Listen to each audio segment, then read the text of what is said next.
Hi everybody, welcome to Live with Couturier. We're in Rome for EuroGCT and I'm delighted to have Anna Couturier from the European Consortium for Communicating Gene and Cell Therapy Information, or EuroGCT for short. And we're going to learn a bit more about EuroGCT and what they actually do. So Anna, first of all, it's lovely to meet you. How are you? I'm doing pretty well, thank you. Well, it's great. Now, we're into day 2 of EuroGCT. How's it gone so far? It's going really well. We've had an absolute flood of people coming to visit us, and it's quite nice as a small but effective group of public engagement folks to meet so many great people and have so many fantastic minds come and share their stories with us. Brilliant. Well, look, who are EuroGCT then, and what is it that you actually do? Yeah, so EuroGCT is a consortium of 47 partners across Europe. We are learned societies and researchers who have all come together to do the labor of love of making gene and cell therapy research more accessible and transparent. This is a really huge question that we reach as researchers when we move from the lab into the public. How do we make the work that we do available and understandable to people that don't spend as much time as we do thinking constantly about gene and cell therapies?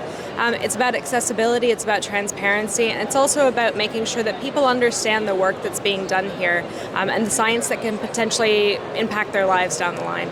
So you mentioned that obviously there are challenges. So what are some of the challenges for researchers then to get their work out there, and who are the audiences that you're looking to get the work in front of? Yes.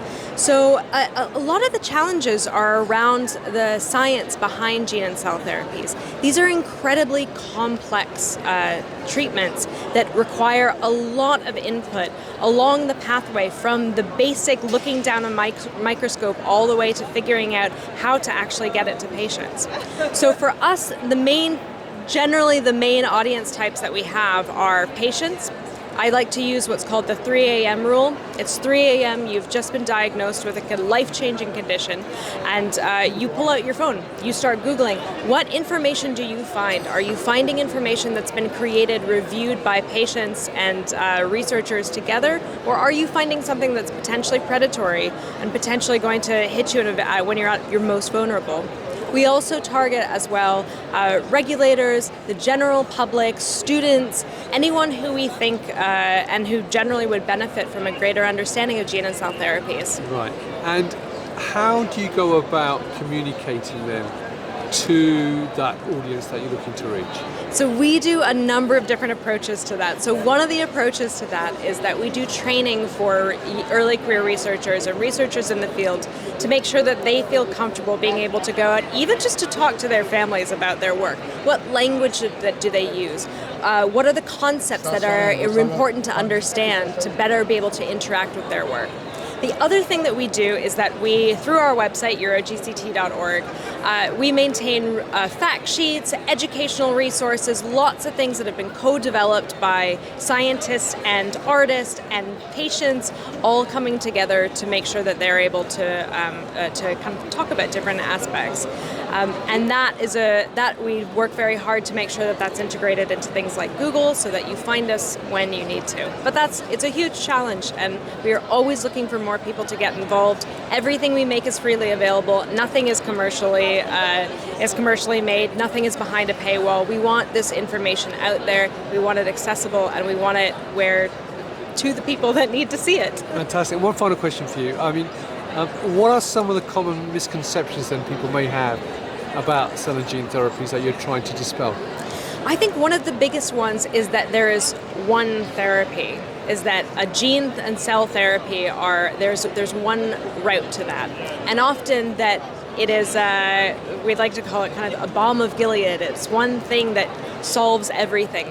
Gene and cell therapies are incredibly specific. They are incredibly targeted. They are incredibly specialized. And that is a really difficult kind of framework to shift for patients and the public, to understand that it's not simply one drug. You don't go in and take one drug or one drug every day, or kind of this pharmaceutical approach.